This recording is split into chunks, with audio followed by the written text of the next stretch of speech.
റോഡിൽ ഇഴഞ്ഞ കൈക്കുഞ്ഞിനെ രക്ഷിച്ച ബസ് ജീവനക്കാരെ മോട്ടോർ വാഹന വകുപ്പ് ആദരിച്ചു. യാത്രക്കാരുമായി സർവീസ് നടത്തവേ നടുറോട്ടിലേക്ക് പരിസരത്തെ വീട്ടിൽ നിന്ന് ഇഴഞ്ഞുവന്ന 6 മാസം പ്രായമായ കുഞ്ഞിനെ സുരക്ഷിതമാക്കി വീട്ടിലെത്തിച്ച സ്വകാര്യ ബസ് ജീവനക്കാരെ മോട്ടോർ വാഹന വകുപ്പ് ആദരിച്ചു. ഫറൂഖ് മുതൽ കൊണ്ടോട്ടി പുളിക്കൽ പുതിയിടത്ത് പറമ്പ് വരെ റൂട്ടിൽ ബസ് സർവീസ് നടത്തുന്ന സഫ മർവ എന്ന സ്വകാര്യ ബസ്സിലെ ജീവനക്കാരായ driver P Ramachandran, conductor MA Muhammad Navas എന്നിവരാണ് സംഭവത്തിലെ താരങ്ങൾ.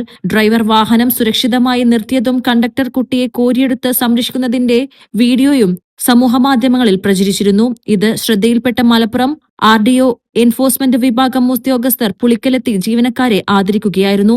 മോട്ടോർ വെഹിക്കിൾ ഇൻസ്പെക്ടർമാരായ K Nisar, J Rajesh, Ramji K ഗരൻ, അസിസ്റ്റന്റ് മോട്ടോർ വെഹിക്കിൾ ഇൻസ്പെക്ടർമാരായ മുഹമ്മദ് ഷബീർ, അനുരാഗ്, ഡ്രൈവർ അബ്ദുസഹാബ് എന്നിവരും പങ്കെടുത്തു. സുരക്ഷ മുൻനിർത്തിയുള്ള ഉത്തരവാദിത്തപരമായ ഈ പെരുമാറ്റം മാതൃകാപരമാണെന്നും എൻഫോഴ്സ്മെന്റ് RTO യൂസുഫ് അറിയിച്ചു.